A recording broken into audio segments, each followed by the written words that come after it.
Olá, bom dia a todos. Eu sou Fabrini Rezena, responsável por eventos aqui no Thomson Reuters.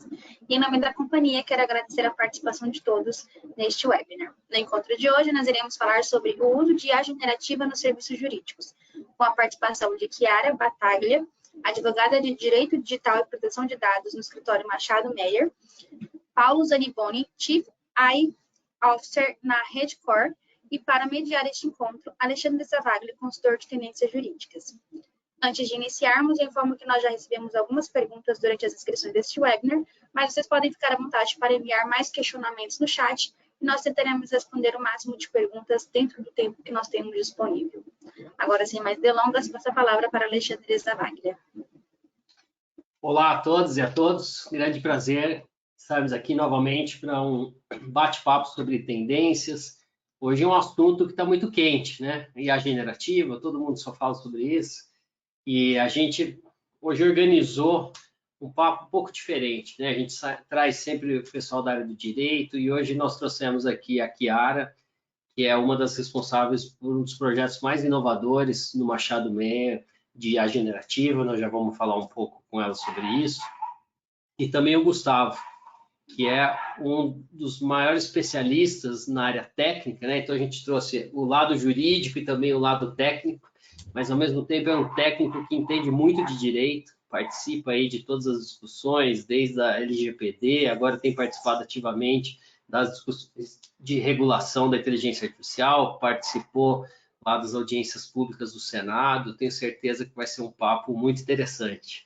E aí, só para dar um esquenta aqui e a gente começar com a Chiara, né? Quando a gente fala de IA generativa, nós vamos entender nesse papo um pouco mais, aí vocês podem mandar perguntas, a gente já recebeu algumas, mas hoje é o dia aí de tirar as dúvidas, né? Porque todo mundo hoje virou especialista em IA, mas aqui nós temos realmente especialistas de verdade, que trabalham há muito tempo com isso. É um caso concreto de uso num grande escritório, e o Gustavo, que vem acompanhando o desenvolvimento há bastante tempo, né? Então, só para a gente organizar nossa conversa, quando a gente fala de IA generativa, a gente tem dois caminhos, né? Um deles é a gente usar essas aplicações abertas, né? Que estão aí no mercado, que a gente usa como pessoa física, né? O ChatGPT, o Gemini, e entre outros aí que a gente tem à nossa disposição, para nos auxiliar nas nossas tarefas no dia a dia, e de outro lado a gente tem o uso dessas tecnologias, desses modelos de linguagem para projetos corporativos, né? Usando bases proprietárias, usando, né, toda a expertise dos advogados do escritório. Então a gente vai falar um pouco sobre esses dois mundos, e a gente tem algumas perguntas aqui para começar, só para esquentar aí, Chiara, que é você explicar um pouco aí para a gente, né, como é que tem funcionado esse projeto no escritório, como é que começou, né? Então, a gente tem aqui a Josimere Correia, até que ponto a IA pode chegar na advocacia, o Luiz Wagner Salles, né? Quais os pontos da IA dirigida para a advocacia, o José Maria Araújo Santos, como utilizar IA em serviços da área jurídica e conexos, a Camila Souza, em que parte do escritório se pode usar IA generativa e como é que funciona, e o Tiago de Cunha, quando é possível usar IA no dia a dia da advocacia. Então, todas essas perguntas, né, e a gente agradece mais uma vez aí a participação nesse webinar aqui, nesse papo, foram mais de 500 inscritos, né, casa cheia, o assunto está aí, né, a toda. Então, Chiara, conta para a gente um pouco como é que tem sido esse desenvolvimento no escritório. Vocês lançaram, né, um dos primeiros projetos mais estruturados de IA generativa, teve uma repercussão na mídia aí muito grande, mas mais do que isso, né, são muitos anos para chegar aí. Zavalha, muito obrigada pela introdução, pela oportunidade. Pessoal, bom dia. É muito bom participar desse webinar, é uma super iniciativa. Acho que muito se fala sobre inteligência artificial, mas a verdade é que estamos todos descobrindo como isso tudo funciona e quais são os desdobramentos, os impactos. Então, uma iniciativa como essa, mais do que uma tendência, né, Zavalha, já é uma realidade já posta e na verdade, entendendo agora os seus desdobramentos, né? Aqui no escritório, acho que o primeiro ponto muito importante que o Zavalha destacou, eu agradeço a introdução aí, Zavalha, é que não é a inovação pela inovação, né? O escritório tem um histórico aí, uma trilha já de projetos e de atuação nessa frente, buscando otimização dos trabalhos, buscando recursos confiáveis, já muito antiga, né? São mais de 50 anos de história de escritório e mais de 50 anos também trabalhando nessa frente com um time específico, time direcionado, super qualificado. Então, isso tudo gera um ambiente muito fértil para que a gente olhe para essas tendências, olhe para as novidades e busque internalizar. Acho que a fala dessa diferença, né, das soluções desenvolvidas in-house versus aquelas amplas, abertas, cujo acesso é irrestrito, muitas vezes com alguma contrapartida, mas aberto ao público, tem algumas diferenças que são justamente aquelas que preocupam no nosso setor. Então, a gente tem as preocupações de confidencialidade, de proteção de dados, de segurança da informação, que o desenvolvimento in-house minimiza de modo muito significativo. Por quê? E aí a gente sabe também que o nosso público é super diverso. Acho que vale aqui dar uma visão geral de como isso tudo funciona do básico. Quando a gente olha para a inteligência artificial, a gente está pensando em algoritmos, datasets, que funcionam a partir de uma massa de dados, a partir de um treinamento, a partir de pelo menos um input. Eu posso até não rotular o que cada dado significa, se não for supervisionado, mas eu preciso de uma base, eu preciso de um ponto de partida.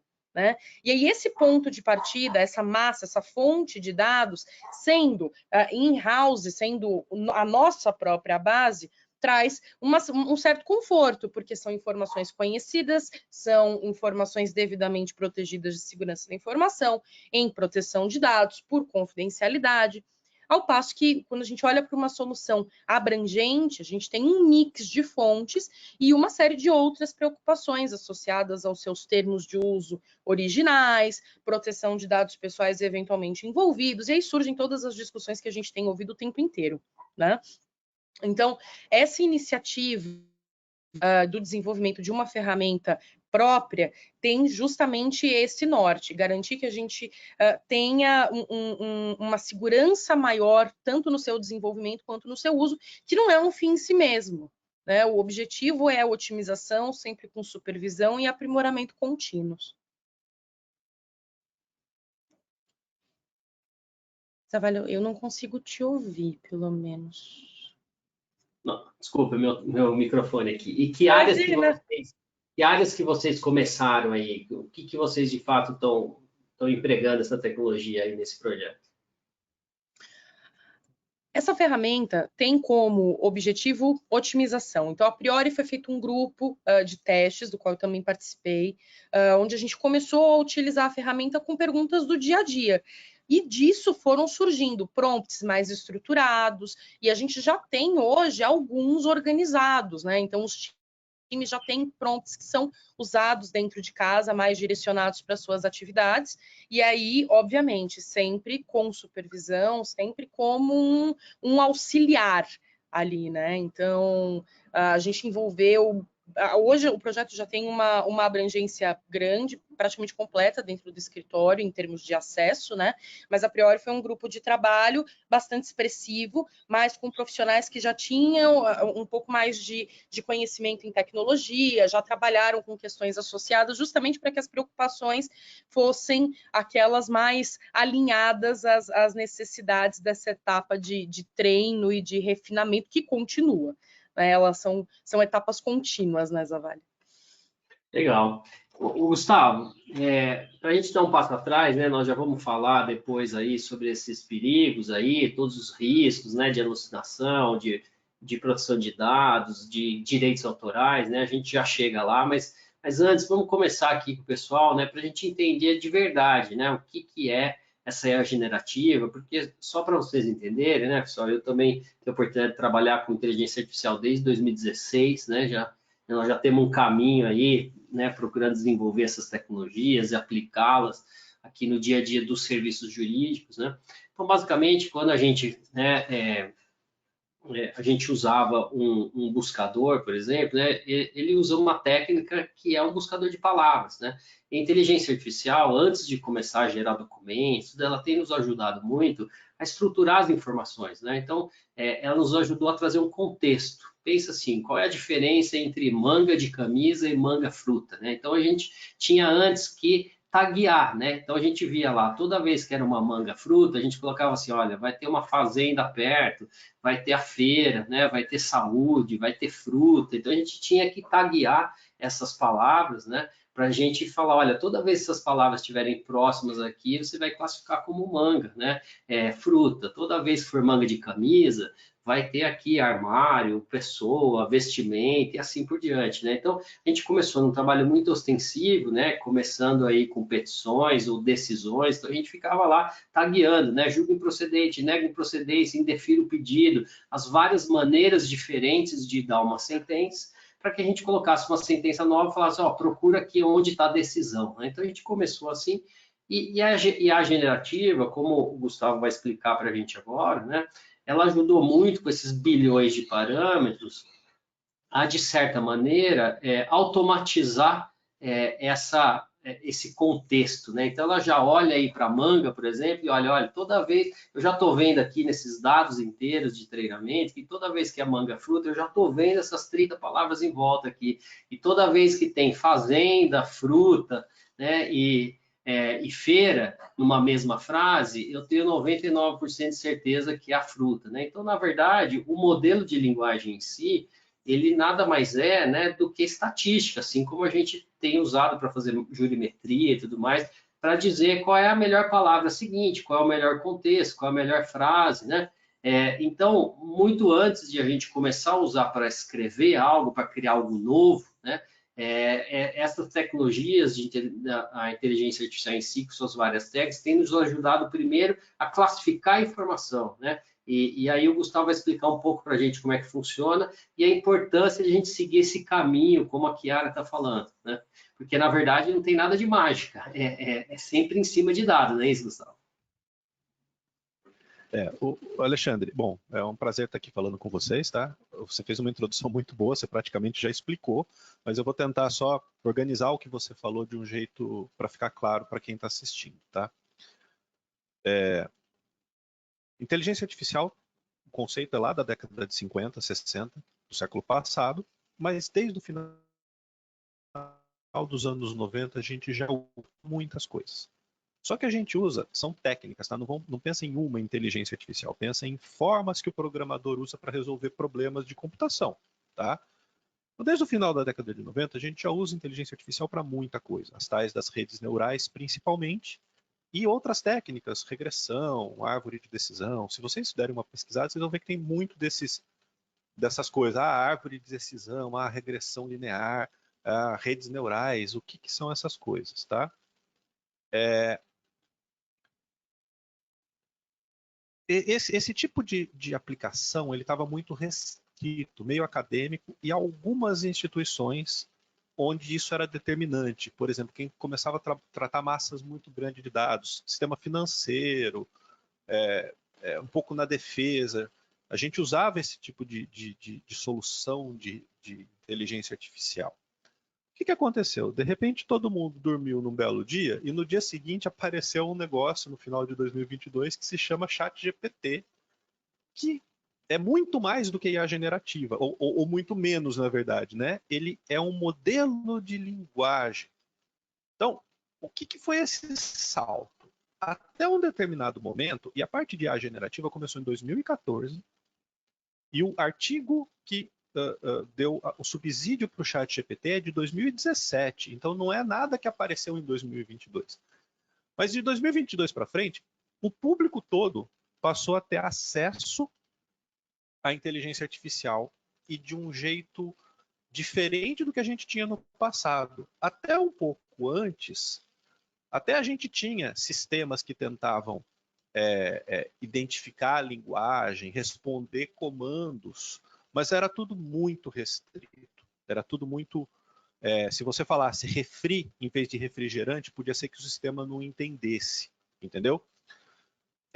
O que a gente ganhou de 2022 para cá, que foi o salto? Até 2022 eu tinha que classificar coisas, como você falou, taguear. Eu tinha que falar, isso é um gato, isso é um gato, isso é um gato, isso é um cachorro. E daí o sistema aprendia o que era gato e cachorro, não como a gente aprende, mas ele estimava os parâmetros lá de um sistema matemático, ele conseguia diferenciar gato e cachorro bem.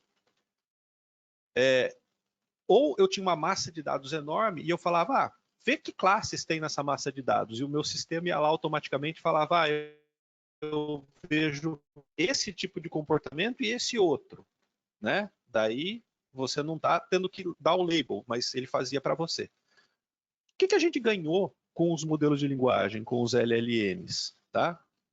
A gente ganhou um negócio, assim, que até então a gente não tinha, que é a semântica. Os modelos de linguagem passaram a entender a linguagem. E uma vez que eles passaram a entender a linguagem, eles conseguem entender essa sutileza da manga, da camisa e da manga fruta automaticamente. Eu não preciso mais ficar marcando que essa manga é de camisa e essa manga é fruta. Se eu falo refri, ou se eu falo coquinha, ou se eu falo, sei lá como é que a gente chama, mas ele sabe que tudo aquilo tem a ver com o refrigerante, entendeu? Então, como que ele sabe isso? São modelos enormes que são treinados para entender linguagem e não só a forma correta de escrever, estilo, contexto. Esses modelos mais novos, a partir do ChatGPT, que são os modelos de linguagem, que é um pedacinho da IA generativa, eles conseguem resumir um texto, eles conseguem, porque todo mundo fica maravilhado, eu peço para ele gerar um texto para mim, ele gera assim, mas a principal característica é que se eu dou um texto para ele e pergunto, olha, me encontra aqui tudo que diz respeito a vegetação. Lá no modelo, quando você fala vegetação, ele tem uma série de palavras que tem a ver com vegetação, que estão em torno, lá dentro do modelo, né? Pedacinhos de palavras, vegetação árvore, vegetação onça, vegetação rio, vegetação natureza, e ele consegue achar nesse texto os trechos que estão relacionados com a tal da vegetação. E mais do que isso, ele consegue entregar uma resposta coerente, que faça sentido em língua portuguesa, para aquilo que eu perguntei, baseado no contexto do texto. Então, a gente conseguiu dar um passo na ciência da computação, que é uma mudança de paradigma. Até 2022, um pouquinho antes, que a gente já sabia que esse movimento estava acontecendo com os modelos de linguagem, eu não conseguia ter uma comunicação em linguagem natural, uma interpretação de texto no computador, era muito difícil. A partir de 2022 eu consigo. Então, o grande salto é que agora eu tenho aplicações e eu tenho problemas que eu tinha até um pouco de tempo atrás, que não tinham solução com computação, e que agora eu tenho. A própria tradução de texto. A tradução de texto no começo dos anos 2000 era muito ruim. Ela melhorou bastante na primeira década, até 2015. E veja hoje como está fantástica a tradução de texto. O que mudou? Mudou o dicionário? Não. Mudou a forma de fazer, porque agora eu entendo o contexto. Então, essa é a grande diferença. Mas é IA generativa, não é IA generativa? Pensa assim, vamos olhar para os modelos de linguagem e os modelos de imagem. Isso é IA generativa, mas antes de ser IA generativa, um é um modelo que entende a língua e outro é um modelo que consegue entender e criar imagens a partir de descrições. É muito menos classificação e muito mais contexto. É como se você tivesse um espaço imenso com todas as palavras do mundo e quando você fala e todas as imagens do mundo, e quando você fala uma palavra, a matemática de coisas que estão próximas a essa palavra. E da onde que ele aprendeu isso? De todo o conhecimento humano que está disponível na internet, que está disponível na literatura, que está disponível nos vídeos por aí. E daí a gente entra naquela discussão. Direito autoral, proteção de dados pessoais, se pode usar, se não pode usar, se ele alucina, se ele não alucina. É isso, né? A gente já chega aí, porque nós queremos saber isso também, né? E aí, voltando aqui para a Chiara, só para comentar um pouco aí do que o Gustavo está falando, né? Então, a gente tem que entender, e tem uma pergunta aqui da Karina, por exemplo, o Código de Ética da OAB proíbe a assinatura de um documento que não foi escrito por um advogado, né? Como é que isso funciona? Também tem aqui a Alessandra Manto, né, com a Boiá para auxiliar na elaboração de peças processuais, o Luiz Pereira Filho perguntando também aqui se vai superar ou substituir as atividades operacionais de produzir petições, né, ou gerenciamento. O Marcelo Matos Filho usa a inteligência artificial para encontrar inconsistências e argumentos no texto. Então, antes de passar aqui para a Chiara, explicar um pouco, né, como é que eles estão usando de fato no escritório, se isso está gerando documentos, está gerando só respostas nesse momento. Então, com base no que o Gustavo falou, o que a gente precisa entender?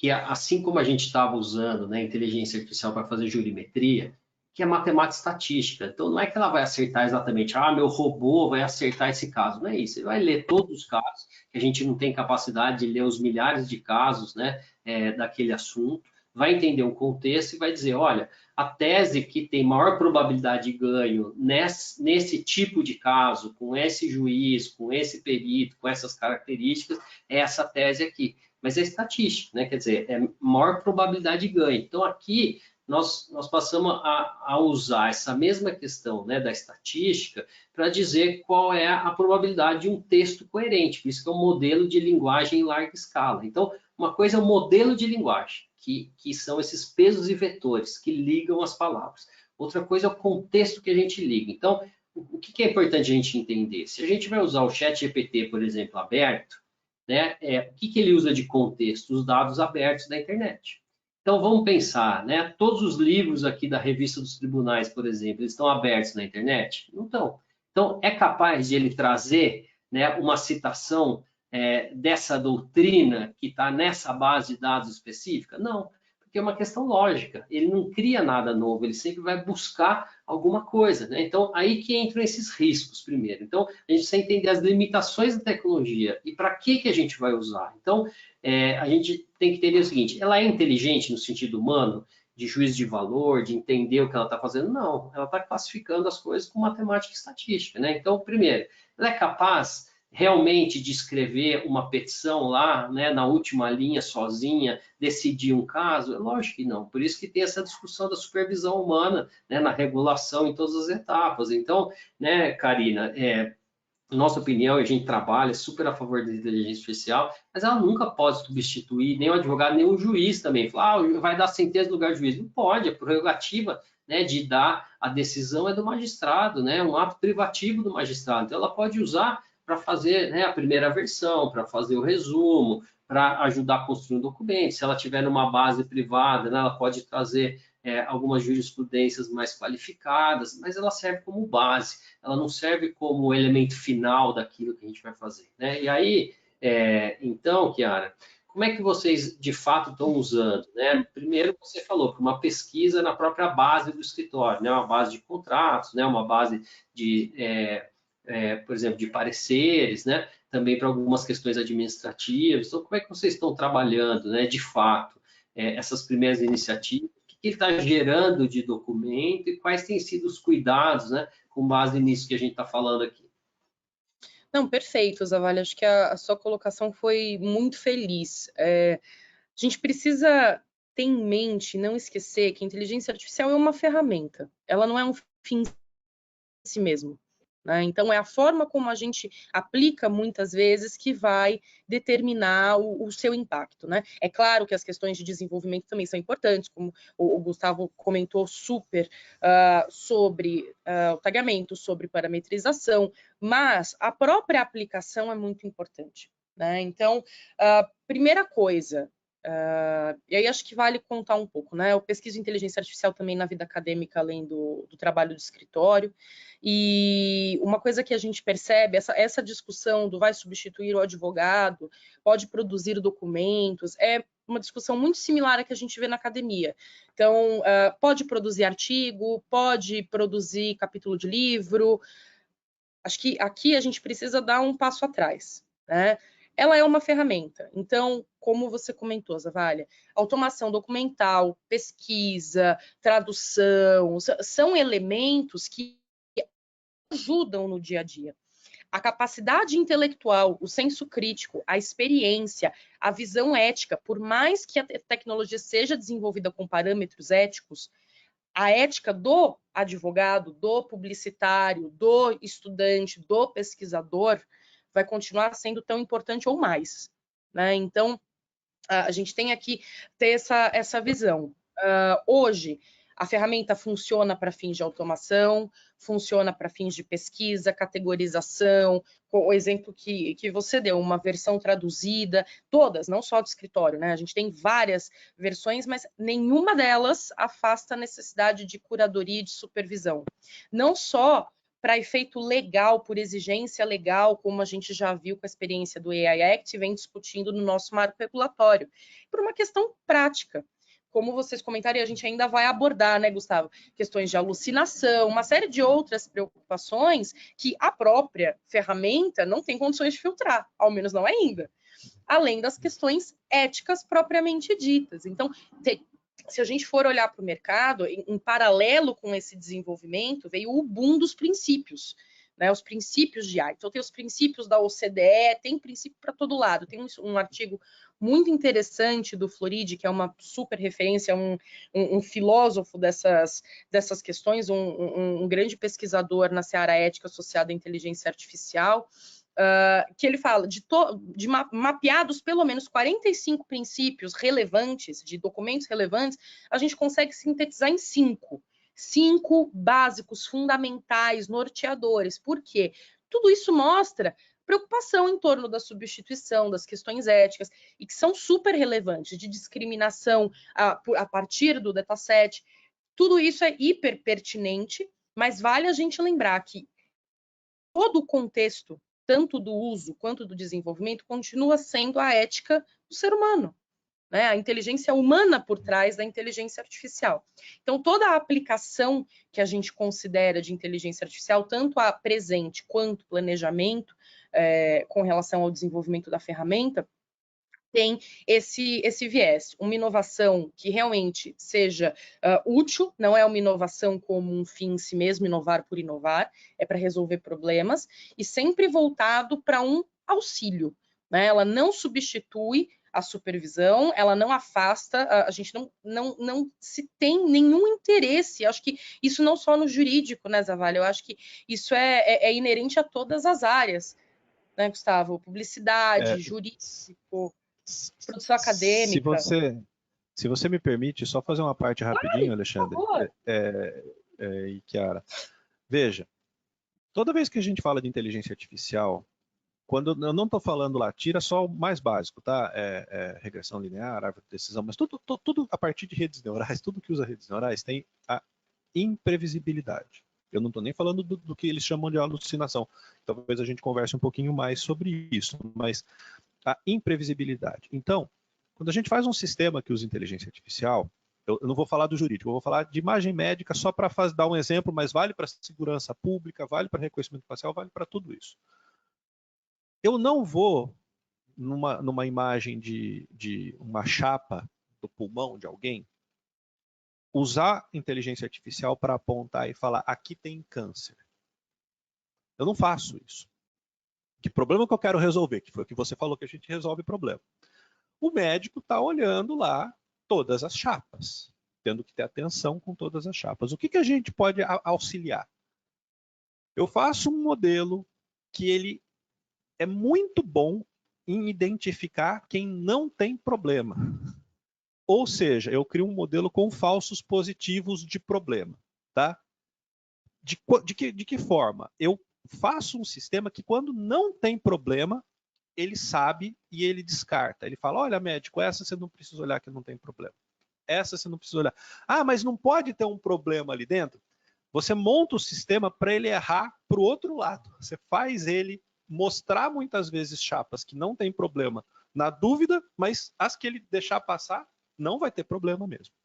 E você reduz em 30%, 40%, 50%, que é quem você consegue garantir que não tem problema, e daí ele olha as que talvez tenha problema, mas pelo menos você diminuiu o trabalho dele. Isso é muito diferente de você fazer um sistema que aponta, aqui tem um câncer. Gustavo, só trazendo aqui para a realidade. E é o mesmo modelo.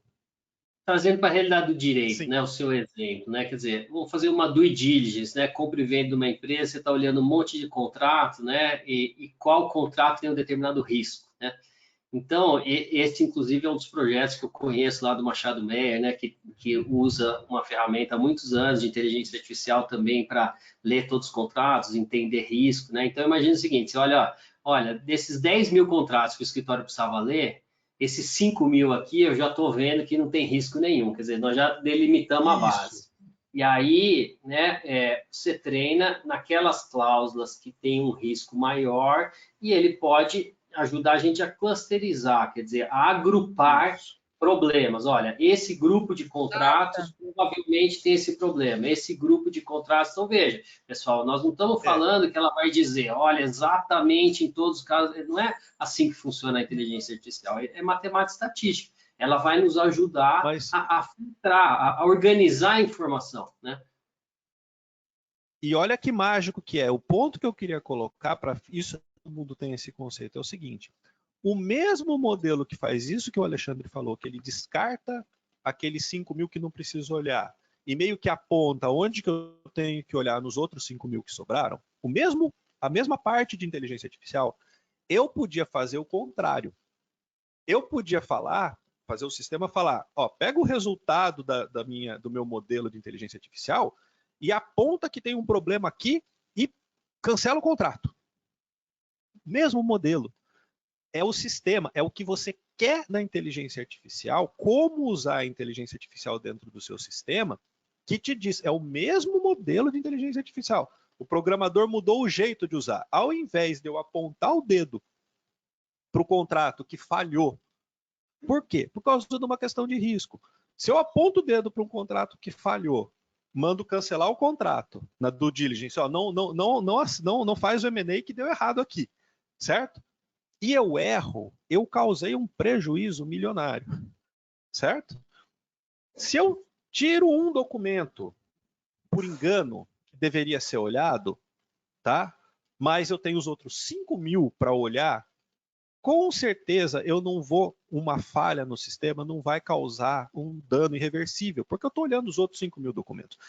E é isso que a gente tem que entender, isso não é uma IA. A IA está dentro de um sistema, e como eu uso essa IA, ou esse modelo, eu gosto de falar esse modelo que é mais correto, digamos assim, eu escolho, que foi o exemplo que eu estava dando das imagens, mas realmente, né, é a mesma coisa. Eu posso usar um modelo de IA generativa para me fazer uma petição inicial, certo? Eu sei que existe a imprevisibilidade, ele pode fazer uma bobagem. E eu sei que modelos de LLM têm outras características, como, por exemplo, o que todo mundo chama de alucinar, que ele inventa lá um trecho. E é muito legal, porque ele sabe que tem que ter uma citação de jurisprudência, ele sabe o assunto e ele inventa a jurisprudência como se ela existisse de verdade. Né? E todo mundo chama isso de alucinação, mas isso é um comportamento esperado, porque eu treinei um modelo de linguagem, como eu falei para vocês na minha primeira fala, com o quê? Com linguagem, não com o que é certo e o que é errado.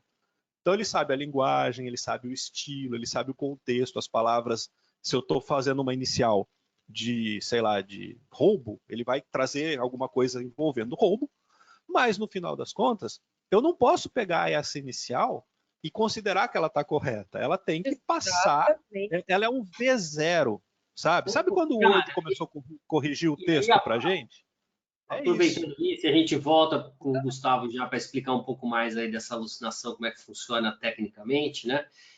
Mas, Kiara, isso que o Gustavo falou, só para a gente não perder, que é muito interessante, é o seguinte, né? Nós temos lá as bases de dados, nós temos essa IA que tem uma potencialidade gigantesca, mas quem vai fazer o recorte do dado, quem vai ter a ideia de produtizar em cima dessa IA, né, são os advogados. E esse é o grande ponto que nós estamos discutindo aqui, que isso nunca vai ser substituído, a criatividade e tal. E aí, só para dar um exemplo prático também, né, do que o Gustavo está falando, e aí entrando a IA generativa para escrever, né, então imagina que você quer, nessa do ID, falar assim, olha, eu quero achar todos os contratos que não tem uma cláusula de LGPD, por exemplo. Né? Então ele vai lá e vai... Então, veja, alguém teve que ter essa ideia, alguém teve que ir lá fazer esse recorte, treinar um modelo para isso, e aí, a partir disso, falar o seguinte, olha, essa aqui é a minha cláusula padrão, então construa a partir dessa informação, né, e aí o que o Gustavo trouxe também, toda vez que a gente traz o contexto, né, ele vai acertar mais, né, a gente vai treinar dentro do conteúdo correto. Agora, para todos esses contratos, você pega aqui os dados do contrato e constrói um termo aditivo, incluindo essa cláusula de LGPD, por exemplo. Então, quando a gente também fala de inteligência artificial, nós estamos falando sempre de começar por aquilo que tem um maior volume de trabalho, que é mais repetitivo, que é mais objetivo, né?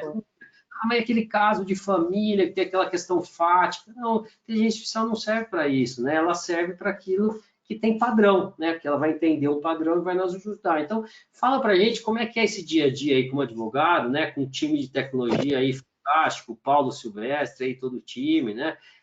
Como é que é essa interação com o time de tecnologia? Como é que é ter as ideias? Poxa, nós temos essa due diligence, nós temos essa gestão de crise aqui, nós precisamos usar dessa maneira. Como é que é essa criação?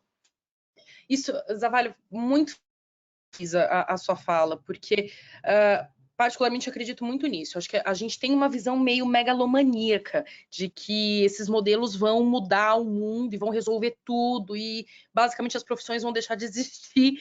Eu particularmente não acredito muito nisso. Eu acho que é exatamente o que você falou. Onde tem padrão, onde tem trabalho repetitivo, existe uma possibilidade de automação, de otimização fantástica. E isso não substitui o trabalho de nenhum profissional. O que vai fazer a diferença cada vez mais é a experiência, é a curadoria, são as ideias. Por quê? Porque ainda que seja uma IA generativa, é diferente do que a gente está falando de criatividade, que é uma característica essencialmente humana. Tudo bem, é a adaptação a problema. Se a gente usar uma definição simples, um modelo de IA teria condições de suprir e fazer, ok, mas com base em padrão. Ela não inova no sentido de ético, de avaliar contexto, de pensar em circunstâncias específicas. Então, eu acho que esse é o primeiro ponto. Então, a gente sempre está falando de um recurso auxiliar. A gente buscava, acho que todo mundo aqui já passou por isso em algum momento, Ctrl F. Deixa eu ver se tem tal palavra. Depois você dá uma lida geral no documento, porque normalmente o Ctrl F também falha. Ele perde, às vezes, palavras, né? Um PDF ali que foi digitalizado, ele perde alguma coisa. Você vai olhar tudo. É a mesma coisa. Quando a gente coloca IA no meio da conversa, parece que não existe a possibilidade de erro, parece que a substituição é completa, a supervisão não há necessidade. Então, dito isso, né, acho que esse é um ponto muito importante. Quando a gente aplica tudo isso no dia a dia, acho que o mais legal disso tudo, e eu fico muito, muito feliz, eu adoro trabalhar com o Paulo e o time dele, porque a gente vem com o problema e joga para eles, né? Fala, vamos lá, tecnicamente resolvam. E vem a solução, porque a gente, como o Gustavo falou super bem, depende da construção do nosso objetivo. Então, a gente pega toda essa inteligência também, não só artificial, mas inteligência no sentido de conhecimento, de expertise, para enxergar o problema de cada um dos clientes, sentar com o nosso time de tecnologia e pensar como que a gente pode facilitar a vida desse cliente e também a nossa no processo. Então, quando a gente pensa em oportunidades de mapeamento, de otimização, de organização, de reportes, tudo isso é facilitado pela tecnologia e em nenhum momento substitui a análise do caso. Em nenhum momento substitui a produção, a análise ética, a análise jurídica, caso a caso, mas facilita a organização, facilita a pesquisa, facilita a busca, né, que manualmente o risco de falha seria muito superior. Então, é justamente esse trade-off que a gente olha, né? A imprevisibilidade, por vezes, o risco é maior no humano, se a gente pensar em volume de dados, em categorização, em organização. A gente olha muito para a produção de conteúdo, mas os modelos de inteligência têm um papel super importante em pesquisa e organização.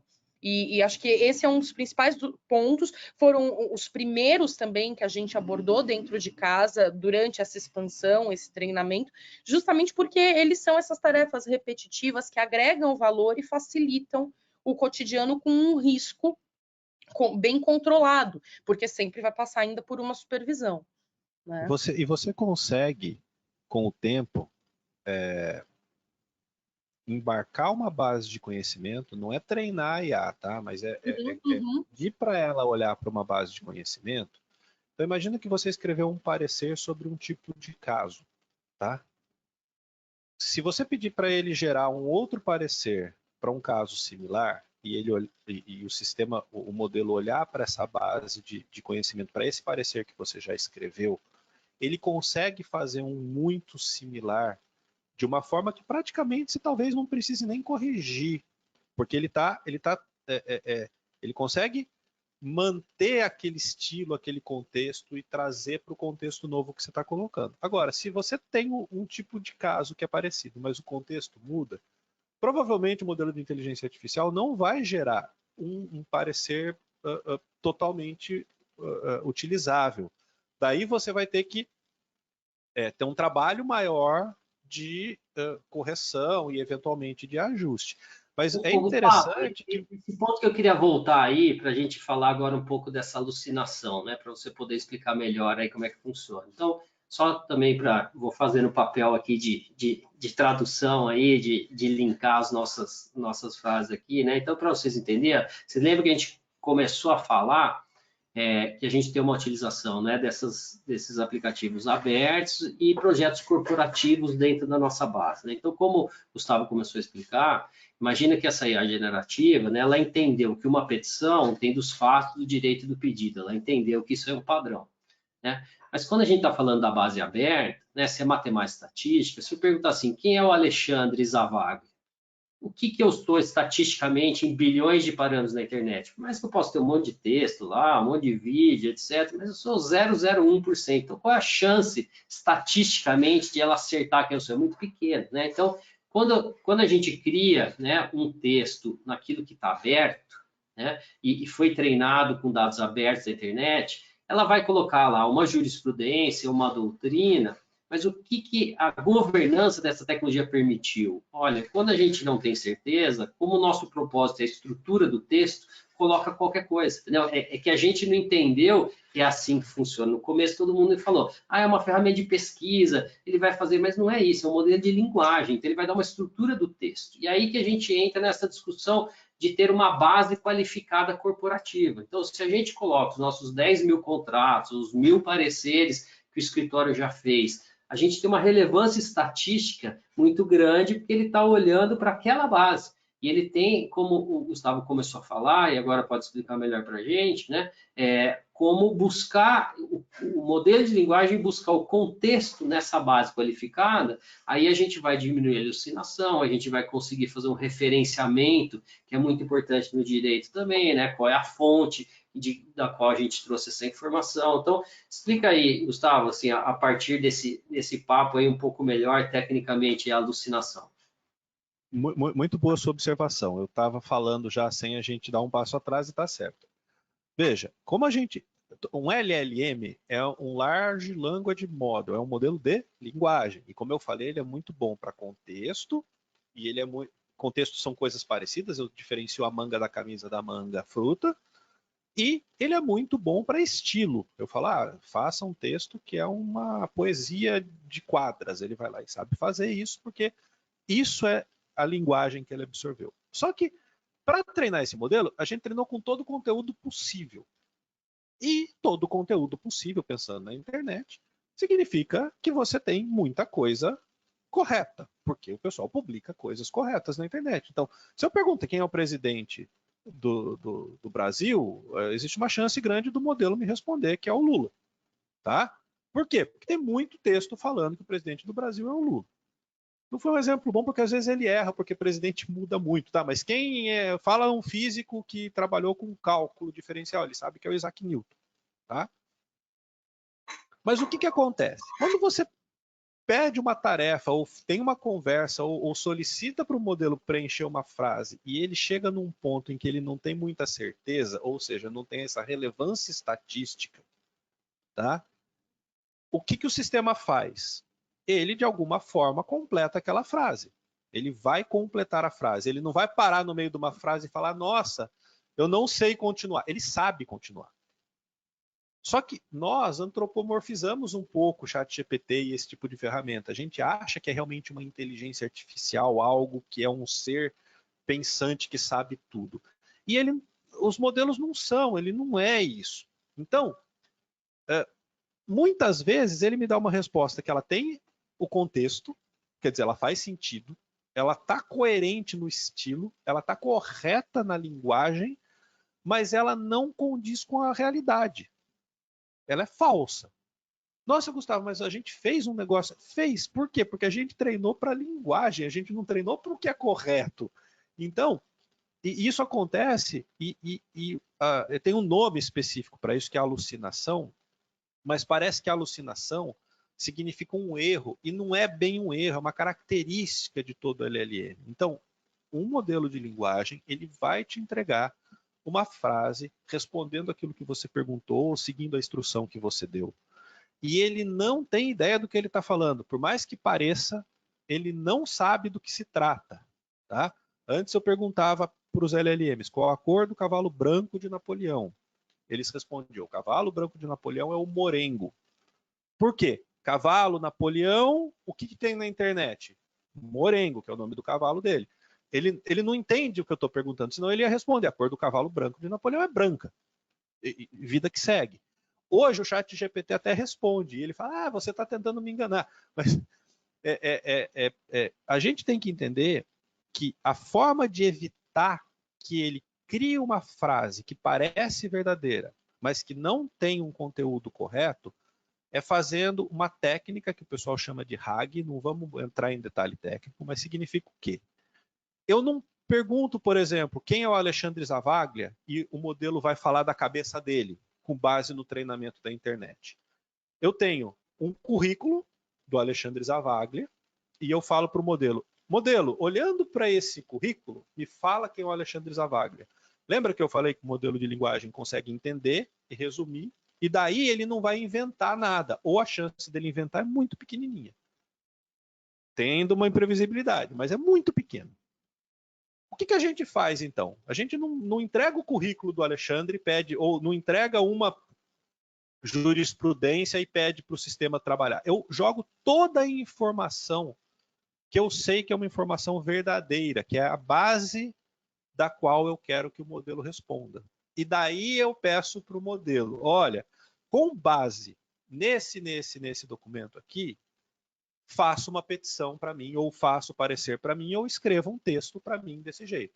Então, quando eu falo, me escreve um texto no estilo de Camões, falando sobre a árvore, e ele faz, é porque ele tem lá na memória dele, digamos assim, ou ele foi treinado com os textos de Camões, ele entendeu o que é isso. Então eu vou falar: olha, baseado nesses documentos aqui, que tem a minha verdade, me responda sobre tal coisa. E daí a gente evita que o modelo invente alguma coisa. Esse tipo de técnica é o que a gente está usando, que não é usar direto. Bom, quem usa o ChatGPT ou o Gemini, eu posso subir um documento e pedir para ele navegar no meu documento. Os sistemas estão trazendo essas ferramentas, mas quando a gente vai para o mundo operacional, companhia, empresa, escritório de verdade, o ideal é que a gente tenha um sisteminha estruturado próprio, onde eu tenho a minha base de conhecimento, e sempre peça para ele ir lá e buscar nessa base de conhecimento. E foi aí que eu estava falando anteriormente, que essa base de conhecimento ela é atualizável. A partir do momento que eu fiz um parecer sobre um assunto, eu posso colocar esse parecer nessa base de conhecimento para que a próxima vez o sistema já use esse parecer para me ajudar a responder. Isso pode ter outras implicações éticas, sei lá, direito de quem escreveu aquele parecer, talvez vocês queiram ir para esse caminho, mas tecnicamente falando, eu não uso um modelo de linguagem profissionalmente perguntando da cabeça dele. Eu deveria sempre, para coisas sérias, apresentar o que é correto, o que eu espero dele, e daí eu peço para ele me gerar algum conteúdo. A menos que seja um conteúdo que valha da internet mesmo. Eu vou pegar da internet o conteúdo, daí você usa da cabeça dele, que é mais ou menos o que o modelo sabe fazer. Tá? Os dados têm que ter relevância estatística. E a gente tem aqui, né? A gente respondeu aqui, ó, a Lívia Campos, qual a importância e os riscos relacionados à base de dados, que a gente está falando, né? E aí, Chiara, o Mauro Júnior, Paulo César Palermo estão perguntando aqui, né? Quais são as cautelas necessárias, então, para usar IA nos serviços jurídicos e qual o ganho de eficiência. Então, assim, pensando nisso que a gente está falando, né? Primeiro a gente sabe que os advogados estão usando essas ferramentas abertas também no dia a dia, né? Então, como é que o escritório tem tratado a governança, né? De explicar, né? Formar, olha os cuidados aqui, né? Você tem um problema de direitos autorais, que a gente já vai terminar a última pergunta aí sobre isso, mas né, você tem um problema de vazamento de dados do escritório, você tem um problema de alucinação. Então, como é que vocês estão olhando para essa governança desse uso daquilo que é aberto, fora da corporação, e como é que vocês estão treinando, né, dentro dessa base qualificada, e principalmente, o que vocês já estão identificando de ganho de eficiência nessas primeiras etapas aí do projeto? Perfeito, Zavalha. De novo, né? Acho que, bom, a explicação do Gustavo foi perfeita, né? A qualidade dos dados que a gente submete ao modelo faz toda a diferença, e por isso que a gente fala que não tem mágica, né, Zavalha? É porque tem um trabalho anterior de organização, de categorização, de sanitização do que entra e do que não entra, que é fundamental. Sem ele, o modelo não funciona, ou não funciona adequadamente, pelo menos, né? Quando a gente pensa em ferramentas abertas, acho que a preocupação ela é até para além do escritório. Acho que a gente, inclusive, enquanto usuário de internet, é uma preocupação muito similar. Por quê? A gente sabe que, uma vez disponibilizada a informação, ela pode ser usada de N formas, seja coerente com os termos de uso da ferramenta ou não, que a gente sabe que também existe, o papel aceita tudo. Então, acho que a preocupação aqui com relação ao uso de ferramentas abertas, ela realmente tem que ser alta, né? E é o que a gente tem visto de um modo geral. Elas aumentam produtividade? Inquestionável. É o que a gente falou, é inquestionável. Se você considera tarefas repetitivas, ainda que para efeitos de ROI, para mensuração, tudo ainda seja novo, o escritório tem evoluído muito nessa mensuração, mas de modo geral, ainda é novo, ainda é difícil enxergar um resultado final, né, em termos de ganho de produtividade, cálculo de ROI. O que a gente tem observado é um ganho, uma otimização muito relevante no dia a dia. Né? Então, acho que esse é o primeiro ponto. Quando a gente considera uma ferramenta aberta, e aí, de novo, vale para tudo, não só em termos de... No nosso setor jurídico, acho que enquanto usuário também é muito relevante. Informações com conotação confidencial, dado pessoal, informações protegidas por propriedade intelectual, e aí eu estou pensando em obra mesmo, uma música, um poema, tendo uma preocupação dessa natureza, o ideal é não colocar. Né? O ideal é não usar uma ferramenta aberta. Então, acho que isso é posto. É claro que para questões práticas, a gente sabe que se usa, a gente também conhece, acessa, vê como é que funciona. É prático? É prático. Mas uma coisa é traduzir ali um parágrafo que vai ser público de toda forma, que você vai colocar num blog para traduzir um documento da sua vida profissional. Né? Acho que tem uma diferença muito, muito grande. Agora, o que vale, e aí acho que para qualquer ferramenta, de novo, o que vai fazer cada vez mais diferença? Eu acredito que já faz, mas vai ser cada vez mais relevante. É a postura ética do profissional, para além da ferramenta. Por mais que a ferramenta seja construída com as melhores práticas, em atenção aos princípios éticos, buscando evitar qualquer forma de discriminação algorítmica. No dataset tem toda uma questão se é algoritmo, se é na base de dados. Para além da preocupação ética na composição da base de dados, no desenvolvimento da ferramenta, cada vez mais a postura ética do profissional. E é o que a gente trabalha sempre ao usar uma ferramenta dessa natureza e mesmo ao desenvolver as iniciativas junto com o time do Paulo de Tecnologia. É uma visão ética, uma visão de inovação com um fundamento e sempre com a curadoria, com a supervisão, com a revisão do profissional, porque a gente sabe também que essa experiência, a ferramenta não tem e nunca vai ter. Né? Então, lembrando que o autor é quem está assinando ali, o advogado. Não dá para falar que não. Quem escreveu foi o ChatGPT. Gustavo, esse ponto que eu queria entrar aí também na questão da responsabilidade civil aí, criminal, até o Thiago Soledad que fez essa pergunta, né? Qual a importância da IA? Então, a gente teve um caso emblemático já nos Estados Unidos, de um escritório de advocacia que entrou contra uma empresa de aviação, né? E ali a petição inicial ela alucinou, né? E colocou 5 jurisprudências que não existem. Nos Estados Unidos é precedentes, né? Então o tribunal veio para o advogado e falou: olha, nós não achamos aqui os seus precedentes, né? Junta aí aonde você achou. E ele falou: não, eu usei o GPT, não sabia que funcionava assim. E aí o que aconteceu? O tribunal falou: olha, independentemente de o que você utilizou, né, nós não temos nada a ver com isso, você é advogado, você assinou a petição, a responsabilidade é sua, deu uma multa para o advogado, para o escritório, e ele perdeu a ação. Né? Então, essa discussão também, quem é o responsável? É o programador, é a empresa? Não é. Quem vai ser o responsável é a pessoa que assinou. Não é isso, Gustavo?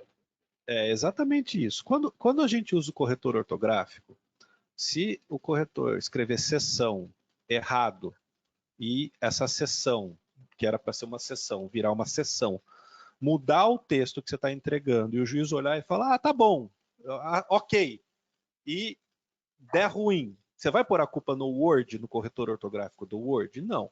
Inteligência artificial faz muito mais trabalho intelectual para você, mas é uma ferramenta. Então, tem que tomar esse cuidado. Tem gente, por exemplo, tem um caso emblemático lá nos Estados Unidos também, da empresa, que a pessoa no chat conseguiu convencer a vender uma passagem mais barata. E a empresa na defesa falou: não, mas a culpa é da inteligência artificial. Não, não é. Foi uma falha do software. Porque a gente acaba enxergando inteligência artificial como uma coisa, mas é tudo software. Não existe uma inteligência, existe um software que usa uma técnica de inteligência artificial que a gente simplifica na hora de falar. Mas é tudo software. Tudo que a gente já tem funcionando para software, se eu faço software na minha empresa, ele erra e me dá um resultado errado, eu passei aquilo para o cliente, eu tenho que honrar aquilo que eu passei. Foi o software que fez, independente de usar IA ou não. Eu só queria fazer uma observação rápida quando você falou de ética, viu, Chiara? E tem um problema muito, muito importante de ética que muita gente não para olhar, até quem está lidando com isso. Muitas vezes, o processo que você quer automatizar, o problema que você quer resolver, ele já tem uma discriminação ou ele não é muito bom. Então, eu tenho que pensar eticamente se faz sentido eu automatizar esse processo, porque as tentativas de automatizar o processo que tem um problema de discriminação e tentar corrigir o problema não funciona. Eu falo para o pessoal acha que eu sou muito radical assim. Quando você usa IA, é porque você não sabe fazer de outro jeito, você não tem receita de bolo para fazer. Quando você usa IA, é porque os exemplos vão mostrar como é que faz. Foi o caso do Google, começou a querer inserir diversidade na geração de imagens e gerou a imagem de um nazista negro e de uma mulher vestida de nazista. E isso é tentar pegar um processo ou algo da realidade, da vida, que tem viés ou que tem uma discriminação ou que tem um comportamento e tentar resolver esse comportamento na ponta. Isso não funciona. Então, eticamente, às vezes a gente tem que olhar o seguinte: talvez não faça sentido eu automatizar esse processo usando IA. Pô, mas eu vou ganhar um monte. Vai, mas às vezes, eticamente, você pode causar um impacto lá na frente que seja muito alto e não é por causa dos dados. Óbvio, os dados vão conter essa discriminação porque os dados refletem a natureza, mas tem uma hora que os dados estão errados, mas tem uma hora que o processo, a natureza, ele tem. E daí você pode até usar com viés, mas daí o sistema tem que saber que tem o viés. É o caso lá do câncer. Daí o sistema protege, porque ele fala: então nesse caso tem um humano que vai entrar aqui, ou nesse caso eu não falo nada. Entramos muito em detalhes, mas só para pôr um ponto, que a questão ética, essa questão de governança é importantíssima. Super. Olha só, assim, tudo que é bom passa rápido, né? Nós temos 2 minutos aqui finais, e eu acho que esse papo aqui, viu, Pablino, merece um próximo encontro, até porque tem muito assunto ainda para falar de direito autoral, só de viés, aí é algo que a gente estuda há muitos anos, para entender como é que funciona esses viés, né? Mas eu queria agradecer mais uma vez aí todo mundo que ficou até o final e e dizer que, assim, mais do que, né, essa hype aí, dizer, nós vamos fazer isso, o mundo vai mudar, o que a gente procurou trazer aqui foi um pouco, né, numa linguagem mais próxima aqui do nosso mundo, né, do direito, como é que essas coisas funcionam, para a gente sair um pouco desse papo geral de todo mundo que virou especialista e fala que o mundo todo vai mudar, né, para tentar explicar um pouco como é que funciona de verdade, né, como é que a gente está aplicando. Então, antes de a Pablini terminar, nós temos um minutinho aí, queria deixar aí uma frase final aí do Gustavo e da Chiara, já agradecendo os dois aí, e desculpa aí cortá-los, mas que, né, o tempo aí é o nosso patrão aqui, né, mas eu queria que vocês deixassem aí uma fala final aí, espero que a gente possa, né, fazer de novo esse papo aí, que eu tenho certeza que tem muito assunto interessante aí, a partir das perguntas aqui da nossa audiência. Ô, Chiara, eu vou deixar você encerrar, então eu falo antes. Eu queria agradecer muito a oportunidade. Eu acho que tem assunto, muito assunto, não para mais um, mas para mais alguns, viu, Alexandre? A gente pode seguir aí, a gente mesmo conversa muito sobre isso. Pablini, que a gente podia fazer assim, ó, traga suas dúvidas, e a gente fica aqui explicando as dúvidas. Exato. Eu fiquei muito feliz de conhecer o que a Chiara tem feito lá. A gente brinca, né, aqui do nosso lado, eu não estou com a camiseta, mas a gente tem uma camiseta que é do Hype ao ROI, a gente tem que começar a olhar ROI, retorno de investimento, e é interessante entender que a IA não começou em dezembro de 2022, nem tudo é modelo de linguagem, apesar de modelo de linguagem ser um diferencial que a gente está aprendendo como usa ainda. Então vamos usar com cautela e vamos tentar sempre entender o que está acontecendo, né? Senão a gente vai antropomorfizar tudo, vai achar que eu estou falando com um ser inteligente e vai cometer enganos, vai errar. O humano vai errar. A IA com certeza, mas o humano também usando errado. Então, eu agradeço muito e achei muito legal tudo que eu ouvi aqui, principalmente da aplicação que vocês estão tendo aí no escritório. Vamos lá, Chiara. Zavalha, muito obrigada pelo convite, Pablini, pela oportunidade, foi ótimo. Tudo isso é fruto de um trabalho muito extenso do escritório e de um time muito robusto. A gente não faz nada sozinho. Então, tem um time gigantesco, o Paulo trazendo esse time junto com o Thiago, conduzindo essa frente assim, magistralmente. Então, é um trabalho muito consistente. Acho que a mensagem final é lembrar que antes da inteligência artificial tem inteligência humana. E as questões éticas que a gente enfrenta no nosso dia a dia enquanto ser humano são as mesmas que vão nortear, no final das contas, o uso de qualquer ferramenta, seja um modelo de IA, seja modelo de língua, independentemente da técnica usada e independentemente da ferramenta usada, né? Tanto na definição do que vai ser abordado, processado, no processo a ser automatizado, no uso do resultado dessa ferramenta.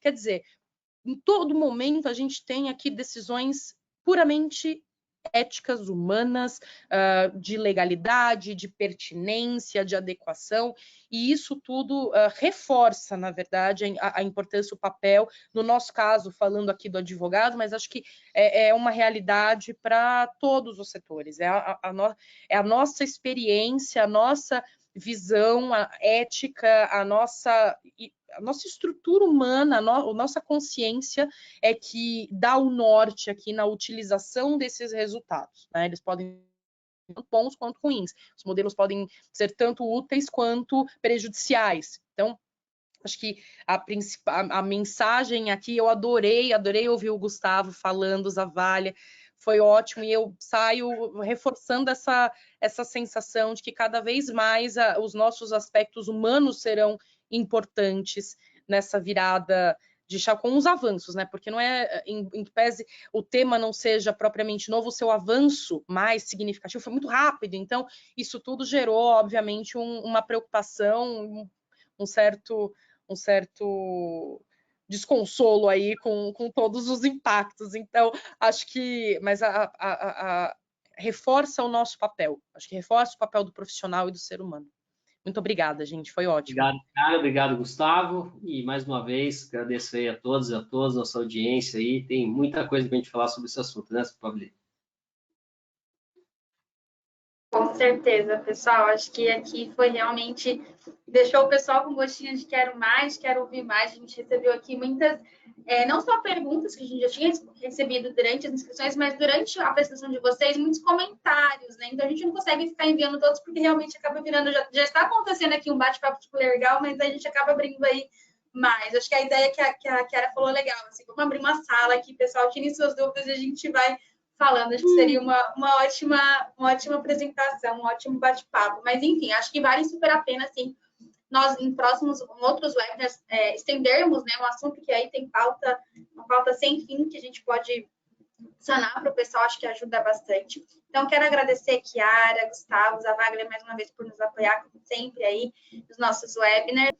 Então, gente, obrigada mais uma vez pela participação. Foi realmente um bate-papo de alto nível, profissionais aqui incríveis, com grandes conteúdos aí que acho que apoia muito na rotina do advogado, e não só do advogado, mas do profissional de modo geral, de outras áreas também, que a gente sabe que esse é um tema que afeta não só o jurídico, mas diversas áreas aí das corporações e escritório de advocacia. Pessoal, obrigada, até o próximo encontro. Tchau, tchau. Valeu, até breve. Até.